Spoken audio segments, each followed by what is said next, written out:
যা কিছু তোমরা ভালোবাসো তা থেকে ব্যয় না করা পর্যন্ত তোমরা কখনো কল্যাণ লাভ করতে পারবে না। আমরা অর্থকে ভালোবাসি, সম্পদকে ভালোবাসি না? অর্থ সম্পদকে ভালোবাসি। এজন্য আল্লাহ রাব্বুল আলামিন বলেছেন, যা ভালোবাসো তা থেকে আল্লাহর রাস্তায় ব্যয় না করলে তোমরা কখনো কল্যাণ লাভ করতে পারবে না। তোমরা যা আল্লাহর রাস্তায় দান করো, আল্লাহ সেই সম্পর্ক অবনত রয়েছেন। সুতরাং আল্লাহর রাস্তায় ব্যয় করো। আল্লাহর নবী সাল্লাল্লাহু আলাইহি সাল্লামের সাহাবী আয়াত যখন নাজিল হয়েছে, আনসারী সাহাবীদের মধ্যে সবচাইতে ধনাঢ্য ছিলেন আবু তালহা রাদিয়াল্লাহু তাআলা আনহু। অনেক সম্পদের মালিক ছিলেন। যখন এই আয়াত নাজিল হয়ে গেছে, দৌড়ে আল্লাহ রাসূলের কাছে এসেছেন, ইয়া রাসূলুল্লাহ, আল্লাহ সম্পদ দিতে আমাকে কম দেয় নাই, তবে মসজিদে নববীর সামনে আমার একটা খেজুরের বাগান ছিল, সবচাইতে দামি বাগান। এটাকে আমি সবচাইতে বেশি পছন্দ করি। এই বাগানটার নাম ছিল বখরা। আল্লাহ রাসূল সাল্লাল্লাহু আলাইহি সাল্লামের কাছে গিয়ে বললেন, ইয়া রাসূলুল্লাহ, আল্লাহ রাব্বুল আলামিন জানায় দিয়েছেন, তোমরা যা ভালোবাসো তা থেকে ব্যয় না করা পর্যন্ত আল্লাহর কল্যাণ কখনো তোমরা লাভ করতে পারবে না। ইয়া রাসূলুল্লাহ, ইসলামের জন্য, দিনের জন্য আমি আমার এই সম্পদটা আপনার হাতে তুলে দিলাম, আপনি যেভাবে ইচ্ছা সেভাবে সেটাকে ব্যয় করতে পারেন। সুবহানাল্লাহ। 5টি স্তম্ভের উপরে দণ্ডমান, অর্থাৎ 5টি খুঁটির উপরে দণ্ডমান। 1 নম্বর হলো কালেমা, 2 নম্বর নামাজ, 3 নম্বর রোজা, 4 নম্বর জাকাত, 5 নম্বর হজ। এই 5টি আমাদের জন্য ফরজ। অর্থাৎ তাহলে আমরা এখানে যারা আছি, আমরা সবাই কালিমার উপরে আছি। কালিমার উপরে আছি না? আমরা সবাই কালিমার উপরে আছি। অর্থাৎ আমরা এই কথার সাক্ষ্য দিয়েছি যে আল্লাহ ছাড়া আমাদের কোনো ইলাহ নাই, আল্লাহ ছাড়া আমাদের কোনো মাবুদ নাই, মুহাম্মদ সাল্লাল্লাহু আলাইহি সাল্লাম আল্লাহ তাআলার বান্দা এবং রাসূল। এটা আমরা সবাই সাক্ষ্য দিয়েছি। সাক্ষ্য দেওয়ার পরে ইবাদতের ক্ষেত্রে সর্বপ্রথম যে ভিত্তি, যে খুঁটিটা, সেটা হলো নামাজ। আপনি সাক্ষ্য দিয়েছেন যে আল্লাহ ছাড়া কোনো ইলাহ নাই, মুহাম্মদ সাল্লাল্লাহু আলাইহি ওয়াসাল্লাম আল্লাহর রাসূল। তারপর আল্লাহ বলছেন এবার ইবাদত। এবার কি ইবাদত? সেই ইবাদত হলো নামাজ। তারপর হলো এই রমজানের রোজা, তারপর হলো জাকাত। ইসলামের 5টি ফরজের মধ্যে একটি গুরুত্বপূর্ণ ফরজ বিধান হলো কি? জাকাত। জাকাত কেউ যদি অস্বীকার করে, অর্থাৎ ইসলামের 5টি খুঁটির কেউ যদি একটি খুঁটিও অস্বীকার করে, তার ঈমান থাকবে না চলে যাবে? ঈমান চলে যাবে। কারণ এটা আমাদের জন্য কম্পালসারি ফরজ। সম্পদশালী ব্যক্তির উপর আল্লাহ তাআলা জাকাতটাকে ফরজ করে দিয়েছেন। নেশাব পরিমাণ মালের অধিকারী যিনি হবেন, তিনার উপরে জাকাত কি ফরজ। আপনার বৈধ পন্থায় সম্পদের মালিক হওয়া দোষণীয় কিছু নয়। বৈধ পন্থায় অনেকেই বিদেশে বিরাজ্যে থাকেন, মাথার গাম পায়ে ফেলে সম্পদের মালিক হন, এটা আসলে দোষণীয় কিছু নয়। দোষণীয় হলো তখন যখন আপনি সম্পদের মালিক হবেন, এই সম্পদগুলো আল্লাহর রাস্তায় সঠিকভাবে ব্যয় না করবেন। কারণ সম্পদের ব্যাপারও কিয়ামতের ময়দানে আল্লাহ তাআলা মানুষকে জিজ্ঞাসা করবেন যে আমি তোমাকে সম্পদ দিয়েছি, অর্থের মালিক বানায়েছি, এই সম্পদগুলো, অর্থগুলো কোন কোন রাস্তায় ব্যয় করেছ, কোন কোন খেতে ব্যয় করেছ, আল্লাহ তাআলা তখন জিজ্ঞাসা করবেন এই সম্পদের ব্যাপারে। সুতরাং হক পন্থায়, হালাল পন্থায় সম্পদ হওয়া এটা দোষণীয় কিছু নয়। দোষণীয় হলো তখন যখন আপনি এই সম্পদগুলো সঠিক রাস্তায় ব্যয় করতে না পারবেন। অনেকে তো হারাম পন্থায় অনেক টাকার মালিক হয়, লক্ষ লক্ষ কোটি কোটি টাকার মালিক হয়, সুদে খাটায়া, সুদ খায়া, ঘুষ খায়া অনেকে অনেক টাকার মালিক হয়ে যায়। আবার তারা এটাও চিন্তা করে যে সুদ ঘুষ খাইয়া এত টাকা বানালাম, কিছু আল্লাহর রাস্তায় ব্যয় করি, খরচ করি। এটা গ্রহণযোগ্য হবে না। সুদের টাকা, ঘুষের টাকা দিয়ে জাকাত দিলে জাকাত হবে? জাকাত হবে না। সুতরাং হালাল পন্থায় যে সম্পদগুলো আমি আপনি উপার্জন করেছি, এই সম্পদ থেকে আল্লাহর রাস্তায় ব্যয় করবেন। এই সম্পদ থেকে আল্লাহর রাস্তায় দান করবেন। এই সম্পদ যখন আল্লাহর রাস্তায় ব্যয় করবেন, এই সম্পদ আপনার জন্য জান্নাতে যাওয়ার কারণ হয়ে যাবে। সুবহানাল্লাহ পড়েন। এই জন্য রমজান এসেছে সুবর্ণ সুযোগ। এটা আমল কামাই করার, ইবাদত করার, আমল করার এটি সুবর্ণ সুযোগ। আল্লাহর কাছ থেকে মাফ করে নেওয়ার সুবর্ণ একটি সুযোগ হলো আমাদের জন্য কোন মাস? এই রমজান মাস। আল্লাহ তাআলা আমাদেরকে বুঝার জন্য তৌফিক দান করুন, সকলে বলে আমিন। সম্মানিত মুসলিম কেরাম, আল্লাহ রাসূল সাল্লাল্লাহু আলাইহি সাল্লাম তিনার একজন সাহাবী আলা ইবনে হাজরমি রাদিয়াল্লাহু তাআলা আনহুকে আমির বানায়া তিনি বাহরাইনে পাঠালেন। বাহরাইনের সাথে আল্লাহ রাসূল সাল্লাল্লাহু আলাইহি সাল্লামের একটি চুক্তি ছিল। সেখানে জিজিয়া উত্তোলন করার জন্য বা ট্যাক্স উত্তোলন করার জন্য তিনাকে আমির বানাইয়া, গভর্নর বানাইয়া বাহরাইনে পাঠালেন।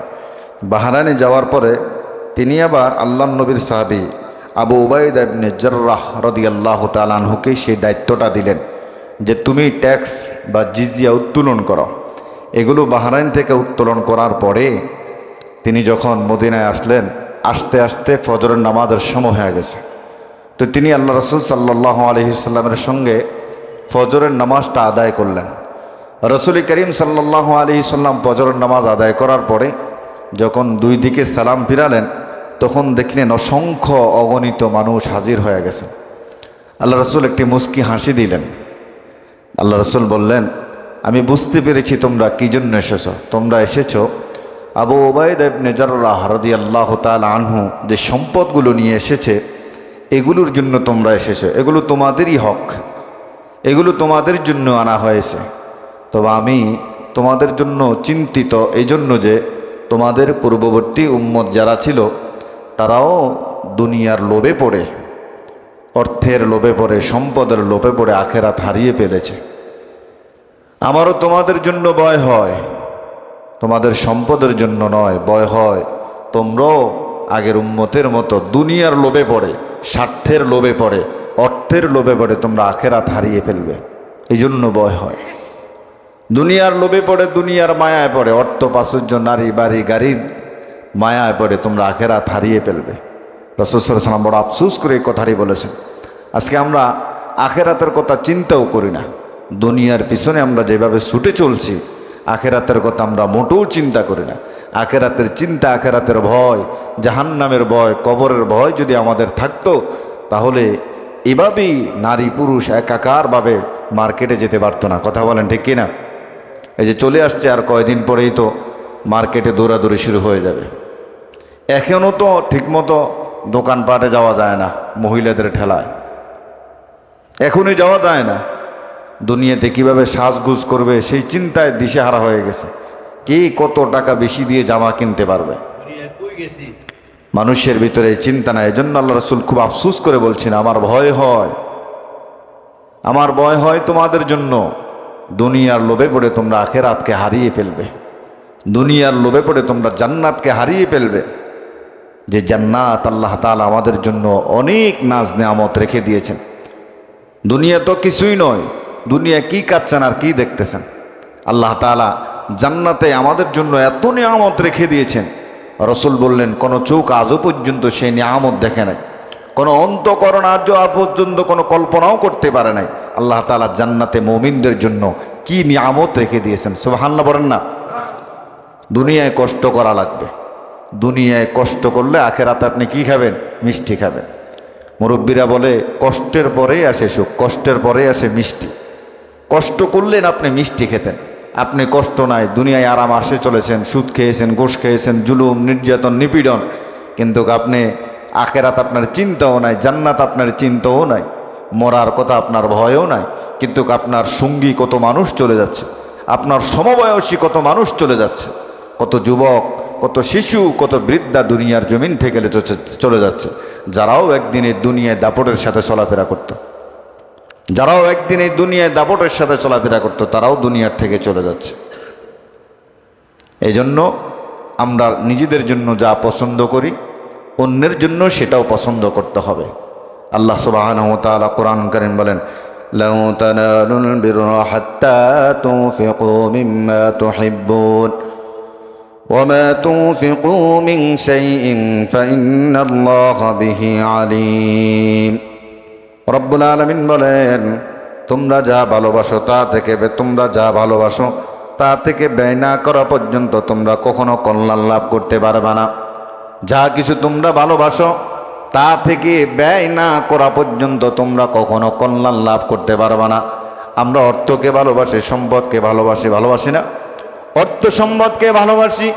এজন্য আল্লাহ রাব্বুল আলামিন বলেছেন, যা ভালোবাসো তা থেকে আল্লাহর রাস্তায় ব্যয় না করলে তোমরা কখনো কল্যাণ লাভ করতে পারবে না। তোমরা যা আল্লাহর রাস্তায় দান করো, আল্লাহ সেই সম্পর্ক অবনত রয়েছেন। সুতরাং আল্লাহর রাস্তায় ব্যয় করো, আল্লাহর নবী সাল্লাল্লাহু আলাইহি সাল্লামের সাহাবী আয়াত যখন নাজিল হয়েছে, আনসারী সাহাবীদের মধ্যে সবচাইতে ধনাঢ্য ছিলেন আবু তালহা রাদিয়াল্লাহু তাআলা আনহু। অনেক সম্পদের মালিক ছিলেন। যখন এই আয়াত নাজিল হয়ে গেছে, দৌড়ে আল্লাহ রাসূলের কাছে এসেছেন, ইয়া রাসূলুল্লাহ, আল্লাহ সম্পদ দিতে আমাকে কম দেয় নাই, তবে মসজিদে নববীর সামনে আমার একটা খেজুরের বাগান ছিল, সবচাইতে দামি বাগান, এটাকে আমি সবচাইতে বেশি পছন্দ করি। এই বাগানটার নাম ছিল বখরা। আল্লাহ রাসূল সাল্লাল্লাহু আলাইহি সাল্লামের কাছে গিয়ে বললেন, ইয়া রাসূলুল্লাহ, আল্লাহ রাব্বুল আলামিন জানায় দিয়েছেন, তোমরা যা ভালোবাসো তা থেকে ব্যয় না করা পর্যন্ত আল্লাহর কল্যাণ কখনো তোমরা লাভ করতে পারবে না। ইয়া রাসূলুল্লাহ, ইসলামের জন্য, দ্বীনের জন্য আমি আমার এই সম্পদটা আপনার হাতে তুলে দিলাম, আপনি যেভাবে ইচ্ছা সেভাবে সেটাকে ব্যয় করতে পারেন। সুবহানাল্লাহ। ইয়া রাসূলুল্লাহ, আপনি যেভাবে ইচ্ছা সেভাবে এটাকে ব্যয় করেন। আল্লাহর নবী বললেন, তালহা রে, মসজিদে নববীর সামনে তোমার এই বাগান, এই বাগানের ভিতরে একটা ঝর্ণা ছিল, পানির ঝর্ণা। আমি মসজিদে নববীর থেকে প্রায় সময় বের হয়ে তোমার বাগানের ভিতরে ঢুকে ওই ঝর্ণা থেকে মিষ্ট পানি পান করতাম। তুমি এই বাগানটা বুঝি আল্লাহর রাস্তায় দান করবা? বলে, ইয়া রাসূলুল্লাহ, হ্যাঁ, আমি আল্লাহর রাস্তায় দান করব। আল্লাহ নিজেই বলেছেন, তোমরা যা ভালোবাসো তা থেকে ব্যয় না করলে কখনো তোমরা কল্যাণ লাভ করতে পারবে না। ইয়া রাসূলুল্লাহ, আমার কল্যাণ প্রয়োজন, আখিরাত প্রয়োজন, জান্নাত প্রয়োজন, এই জন্য আমি এটা আল্লাহর রাস্তায় দান করে দিলাম। আল্লাহ রাসূল বললেন, তালহা রে, তুমি দান করেছো, আমি পেয়েছি, খুশি, আলহামদুলিল্লাহ। তবে আমি তোমাকে একটা কথা বলে দেই, তোমার আত্মীয় স্বজনের মধ্যে যারা অসহায় রয়েছে, গরিব রয়েছে, এটা তুমি তাদের মধ্যে বিলীন করে দাও, তাদের মধ্যে ভাগ করে দাও। তালহা রাদিয়াল্লাহু তাআলা আনহু বললেন, আল্লাহ রাসূল যখন আমাকে এই কথা বললেন, তখন এই সম্পদটা, এই বাগানটা আমি আমার চাচাতো ভাই, আত্মীয় স্বজনের মধ্যে যারা অসহায়, যারা গরিব, তাদের মধ্যে সমানভাবে আমি ভাগ করে দিয়েছি। সুবহানাল্লাহ। কার জন্য দিয়েছেন? কার জন্যে? আল্লাহর জন্য, আল্লাহর জন্যে। এই জন্য আমরা যা কিছু ব্যয় করব, কার খুশির জন্যে? আব্দুল্লাহ ইবনে ওমর রাদিয়াল্লাহু তাআলা আনহু কিভাবে সাহাবায়ে কেরাম আল্লাহর রাস্তায় দান করেছে দেখেন। আব্দুল্লাহ ইবনে ওমর রাদিয়াল্লাহু তাআলা আনহু, হঠাৎ তার মনের মধ্যে খায়েশ জাগলো, মাছ খাবেন। কি খাবেন? মাছ খাবেন। আমাদের অনেক সময় অন্তর জাগে না, আজকে যদি এটা খেতে পারতাম, আজকে যদি এটা খেতে পারতাম। তো তিনার অন্তর একটি খায়েশ জাগলো যে মাছ খাবে। তো তিনি এমন একটি জায়গায় বসবাস করেন, মরুভূমি, যেখানে কোনো পানি নাই, যেখানে কোনো পুকুর নাই, মাছ পাওয়া বড় দুঃস্বকর। তো তিনি বললেন মাছ খাবেন। তিনার যারা অনুসারী রয়েছে, ছাত্ররা রয়েছে, তারা তালাশ করতে লাগলেন মাছ। পরিশেষে একটি মাছ পেলেন। মাছ আনার পরে তার স্ত্রীকে দিলেন, সুন্দর করে এটাকে কুটে বেছে সুন্দর করে রান্না করে তার সামনে যখন দিলেন, খাবেন, এমন সময় এক সাহেল আসলেন, এসে বলেন, আল্লাহর ওয়াস্তে আমাকে কিছু দান করেন। আব্দুল্লাহ ইবনে ওমর রাদিয়াল্লাহু তাআলা আনহু মাছটা নিলেন, খাবেন, হাত থেকে আবার ফেলে দিলেন। স্ত্রী বুঝে গেলেন এই মাছটাই আব্দুল্লাহ ইবনে ওমর দান করে ফেলবেন। স্ত্রী দৌড়ে এসে বললেন, স্বামী গো, এই মাছটা আপনি চেয়েছেন মাছ খাওয়ার জন্য, আজকে কয়দিন ধরে আপনি বলেছেন, অবশেষে আপনার জন্য একটা মাছ আনা হলো। স্বামী গো, আপনি এই মাছটা খান। ফকির এসেছে, মিসকিন এসেছে, আমাদের ঘরে অন্য আরও জিনিস এসেছে, সেখান থেকে আমরা দান করব, অথবা দিরহাম রয়েছে, দিরহাম দান করে দেব। আব্দুল্লাহ ইবনে ওমর বললেন, বিবি রে, তুমি কি শোনো নাই? আল্লাহ তাআলা বলেছেন, লা তানালুল বিররা হাত্তা তুনফিকু মিম্মা তুহিব্বুন। আল্লাহ তাআলা আয়াত নাযিল করে দিয়েছেন, তোমরা যেটা ভালোবাসো, যেটা পছন্দ করো, সেটা থেকে আল্লাহর রাস্তায় ব্যয় করো, তাহলে তোমরা কল্যাণকামী হবে। সঙ্গে সঙ্গে মাছটা দিয়ে দিলেন সাহাবায়ে কেরাম, সঙ্গে সঙ্গে দিয়ে দিলেন। যুদ্ধের ময়দানের জন্য সরঞ্জাম প্রয়োজন, যুদ্ধের ময়দানের জন্য সরঞ্জাম প্রয়োজন। আল্লাহ রাসূল সাহাবাদের কাছে হাত পাতলেন, সরঞ্জাম প্রয়োজন, যে যা পারো দান করো, যে যা পারো দান করো। ওমর রাদিয়াল্লাহু তাআলা আনহু বললেন, সবসময় আবু বকর রাদিয়াল্লাহু তাআলা আনহু ফার্স্ট হয়ে যায়, এক নম্বর হয়ে যায় দানের ক্ষেত্রে। আজকে আমি আবু বকরের আগে দান করবো, আবু বকর করেছে, আমি দামি হব। ওমর রাদিয়াল্লাহু তাআলা আনহু অনেকগুলো অর্থ নিয়ে আসলেন, রাসূল সাল্লাল্লাহু আলাইহি সাল্লামের কাছে দিলেন। আর আবু বকর নিজের ঘরের সালিটা পর্যন্ত এনে রাসূলুল্লাহ সাল্লাল্লাহু আলাইহি সাল্লামের সামনে দিয়ে দিলেন। সুবহানাল্লাহ। আল্লাহ রাসূল বললেন, ওমর তুমি কি রেখে এসেছো বাসায়? ওমর রাদিয়াল্লাহু তাআলা আনহু বললেন, ইয়া রাসূলুল্লাহ, যা আপনাকে দিয়েছি তার চেয়ে আমি আরো অর্ধেক বাড়িতে রেখে এসেছি, আমার পরিবার পরিজনদের জন্য রেখে এসেছি। আবু বকরকে আল্লাহ রাসূল বলেন, আবু বকর তুমি কি রেখে এসেছো তোমার পরিবার পরিজনদের জন্য? বলে, ইয়া রাসূলুল্লাহ, আমি আমার পরিবার পরিজনদের জন্য আল্লাহ এবং তার রাসূলকে রেখে এসেছি। সুবহানাল্লাহ বলেন না একটু। ওমর তুমি রেখে এসেছো কি? ইয়া রাসূলুল্লাহ, যা আপনাকে দিয়েছি তার অর্ধেক আমার পরিবারের জন্য রেখে এসেছি। আবু বকর তুমি কি রেখে এসেছো? ইয়া রাসূলুল্লাহ, আমি আমার পরিবারের জন্য পরিজনের জন্য আল্লাহ এবং তার রাসূলকে রেখে এসেছি। সুবহানাল্লাহ বলেন। এই জন্য সম্পদ যাদেরকে আল্লাহ দিয়েছেন আল্লাহর রাস্তায় ব্যয় করবেন, আল্লাহর কাজ আল্লাহর রাস্তায় দান করবেন। আল্লাহ তাআলা কুরআনুল কারীম বলেন, ওয়া আকিমুস সালাতা ওয়া আতুজ যাকাতা ওয়া মা তুকদ্দিমু লিআনফুসিকুম মিন খায়রিন তাজিদুহু ইনদাল্লাহ ইন্নাল্লাহা বিমা তা'মালুনা বাসীর। সম্পদ আল্লাহ যাদেরকে দিয়েছেন, নেশাব পরিমাণ মালিক যারা হয়েছেন, সম্পদের মালিক যারা হয়েছেন, আল্লাহর রাস্তায় দান করার জন্য আল্লাহ তাআলা কি বলে দেখেন।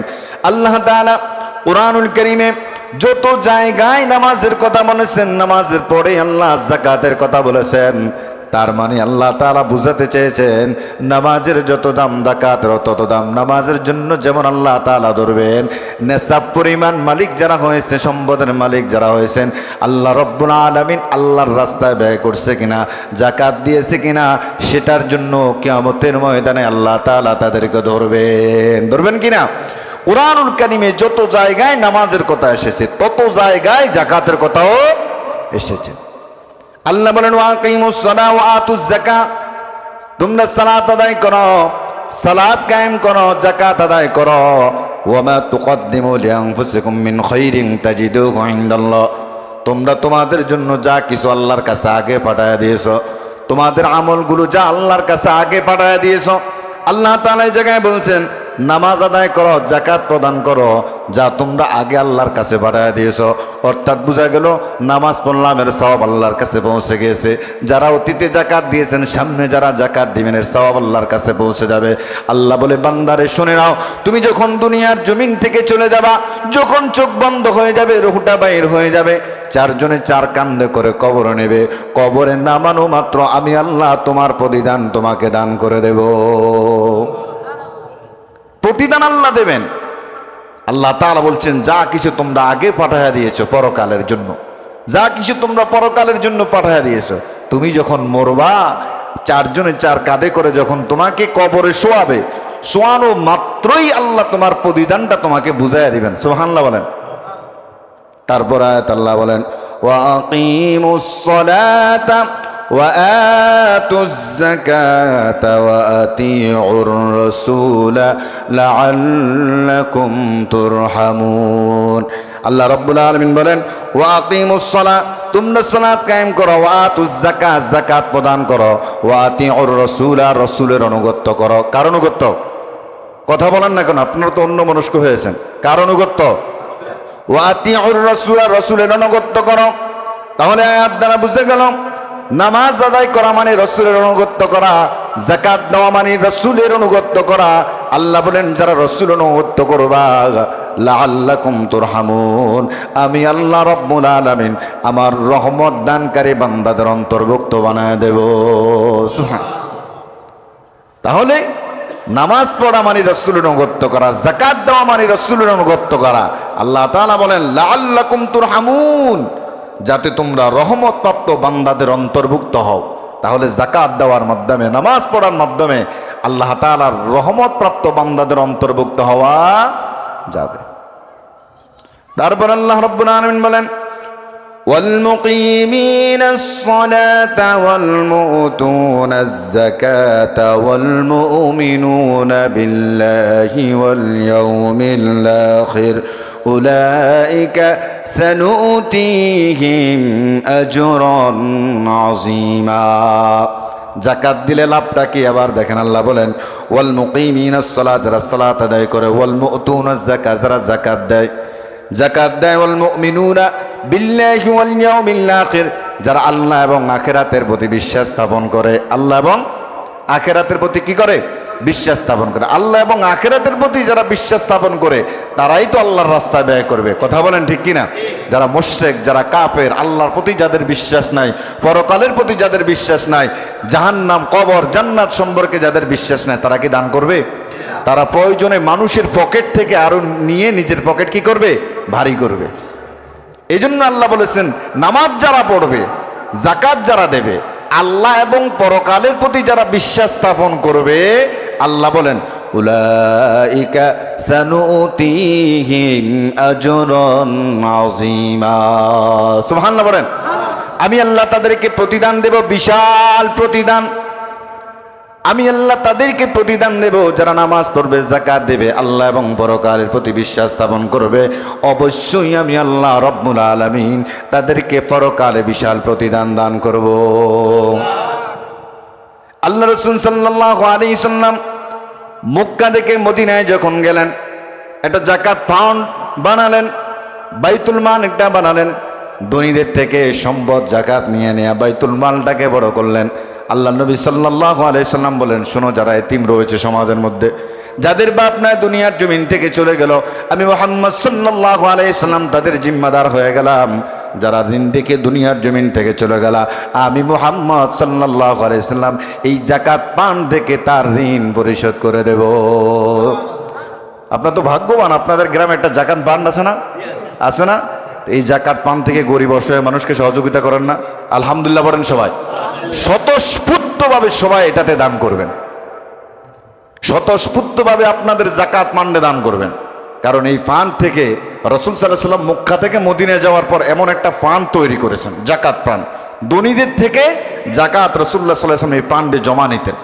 এখান থেকে আল্লাহ রাসূল অসহায় মানুষদেরকে দান করতেন যারা ঋণ রেখে ঋণগ্রস্ত হয়ে দুনিয়ার জমিন থেকে চলে গেলেন সে তো ঋণ দিবে হঠাৎ দুনিয়ার জমিন থেকে চলে গেলেন এখন ঋণ দিবে কিভাবে আল্লাহ রাসূল এই যাকাত পান থেকে তার ঋণ দেওয়ার ব্যবস্থা করতেন সুবহানাল্লাহ বলেন এজন্য আল্লাহ তাআলা আয়াত নাযিল করে দিয়ে বলেন খুয মিন আমওয়ালিহিম সাদাকাতান তুতাহহিরুহুম ওয়া তুযাক্কিহিম বিহা ওয়া সাল্লি আলাইহিম ইন্না সালাতাকা সাকানুল লাহুম ওয়াল্লাহু সামিউন আলিম আল্লাহ রাব্বুল আলামিন বলেন ও নবী খুয মিন আমওয়ালিহিম সাদাকাতান তুতাহহিরুহুম আপনি তাদের থেকে সদকা গ্রহণ করেন এই জায়গায় সদকার বদল আল্লাহ তাআলা যাকাতকে বুঝিয়েছেন আপনি তাদের থেকে যাকাত গ্রহণ করেন এবং তাদেরকে আপনি পবিত্র করেন তাদের সম্পদ এবং তাদেরকে আপনি পবিত্র করেন এবং তাদের জন্য আপনি দোয়া করেন তাদের জন্য আপনি দোয়া করেন আপনার দোয়া তাদের জন্য কল্যাণকর হবে আপনার জন্য তাদের জন্য আপনার দোয়া তাদের জন্য শান্তিময় হবে সুবহানাল্লাহ রাসূলের দোয়া কি আল্লাহ ফিরিয়ে দিবেন রাসূল দোয়া করলে সেটা কি আল্লাহ ফিরিয়ে দিবেন আবু হুরায়রা রাদিয়াল্লাহু তাআলা আনহু এসে বললেন ইয়া রাসূলুল্লাহ আমি আপনার দরবারে এসেছি আমার মা শুনে আমাকে মেরেছে তুমি কি তোমার মায়ের জন্য আমার কাছে নালিশ করতে এসেছো বলে ইয়া রাসূলুল্লাহ নালিশ করার জন্য আসি নাই আসছি আমার মায়ের জন্য একটু দোয়া করেন আল্লাহ যেন আমার মাকে হেদায়েত দান করেন সুবহানাল্লাহ বলেন আল্লাহ রাসূল দোয়া করলেন রব্বুল আলামিন আবু হুরায়রার মাকে তুমি ইসলামের জন্য দ্বীনের জন্য কবুল করো আর সমানে আবু হুরায়রা দৌড়াচ্ছেন সাহাবায়ে কেরাম বললেন আবু হুরায়রা এত ভদ্র মানুষ দৌড়ায় কেন পিছন থেকে জামা টেনে ধরলেন আবু হুরায়রা তুমি তো কখনো এভাবে দৌড়াও নাই বলে আমার জামা টেনে ধরুন আমাকে ছেড়ে দাও রাসূলুল্লাহ আমার মায়ের জন্য দোয়া করেছে আমি বাড়িতে যাওয়ার আগে আল্লাহ রাসূলের দোয়া না জানে কবুল হয়ে যায় রাসূল দোয়া করবে এটা কি আল্লাহ ফিরিয়ে দেবেন এজন্য আল্লাহ বলেছেন খুয মিন আমওয়ালিহিম সাদাকাতান তুতাহহিরুহুম রাসূল আপনি তাদের থেকে সদকা গ্রহণ করেন যাকাত গ্রহণ করেন আপনি তাদের সম্পদ এবং তাদেরকে পবিত্র করেন আপনি তাদের জন্য দোয়া করেন আপনার দোয়া তাদের জন্য কল্যাণকর হবে তাদের জন্য শান্তিময় হবে এভাবে আল্লাহ রসুল ধনীদের থেকে জাকাত গ্রহণ করে অসহায় মানুষদেরকে বিলায় দিতেন। তারপরে মেয়েদের যাদের বিবাহ হয় না সম্পদের কারণে জাকাত পান থেকে আল্লাহ রসুল সাল্লাল্লাহু আলাইহি সাল্লাম দিতেন।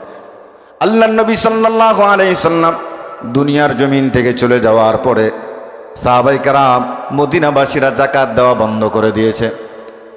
আবু বকর রাদিয়াল্লাহু তাআলা আনহু বললেন, যারা জাকাত দেবে না তাদের বিরুদ্ধে আমার যুদ্ধ ঘোষণা শুরু হলো। ওমর রাদিয়াল্লাহু তাআলা আনহু বললেন, আবু বকর কি বললেন আপনি? বলে, আল্লাহ স্বয়ং বলেছেন জাকাত যারা দেবে না তারা জাহান্নামী। নাউজুবিল্লাহ বলেন না। সম্পদশালী ব্যক্তি, নেশাব পরিমাণ মালিকের ব্যক্তি যারা সম্পদ আল্লাহর রাস্তায় দান করবে না, জাকাত দেবে না, তাদের বিরুদ্ধে আবু বকর রাদিয়াল্লাহু তাআলা আনহু যুদ্ধ ঘোষণা শুরু করে দিলেন যে আল্লাহর নবী থাকতে তোমরা জাকাত দিতা, এখন যদি তোমরা জাকাত না দাও প্রয়োজনে তোমাদের উটের রশি সুদ্ধা নিয়ে চলে আসবো। আল্লাহু আকবার বলেন। রাসূল থাকতে তো উটটা দিতা, এখন উটের রশি সহকারে আমি নিয়ে আসবো। জাকাতের কি শক্ত বিধান! জাকাত দিলে সম্পদ কমে না, বরঞ্চ সম্পদ বাড়ায় দেন কে? এই দিক দিয়ে আপনি জাকাত দিবেন, খরচ করবেন, দেখবেন আরেক দিক দিয়া আপনি যদি চিন্তা করেন এই মাসে 10,000 টাকা ইনকাম করব, দেখবেন যে এই মাসে আপনি 50,000 টাকা ইনকাম করে ফেলছেন। রহমত কার? বরকত কার? আল্লাহর বরকত। এই জন্য জাকাত দিবেন। জাকাত দেওয়া মানে আল্লাহর সাথে একটা লাভজনক কি করা? ব্যবসা করা। দুনিয়াতে ব্যবসার মধ্যে লস লাভ আছে না নাই? লস আছে না নাই? কিন্তু এই ব্যবসাটা যেটা করবেন এটার মধ্যে কোনো লস নাই, এটার মধ্যে কোনো লস নাই, এটা একেবারে লাভবান হবে, এটা লাভবান হবেন। এই জন্য আল্লাহ বলেন,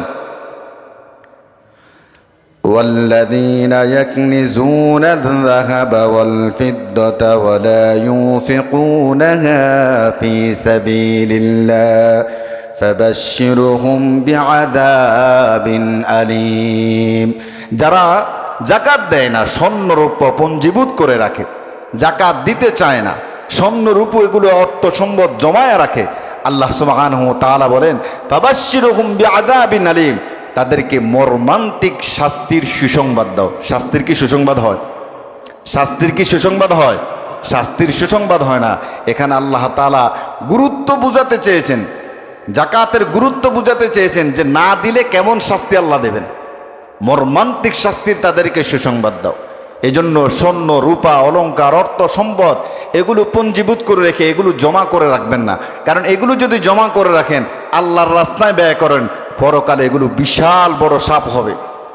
যেই সাপ দুনিয়ায় যদি একবার নিঃশ্বাস ফেলে এই দুনিয়ার জমিনে আর কোনো ফসল আদি জন্মাবে। এবার চিন্তা করেন, চোখটা বন্ধ করে একবার চিন্তা করেন যে কবরে শোয়ালো, এখন মরলেন, কবরে শোয়ালো, সবাই চলে আসলো, এখন বিশাল একটা সাপ আসলো, 2 মাথা হলা সাপ, তখন কি অবস্থা হবে?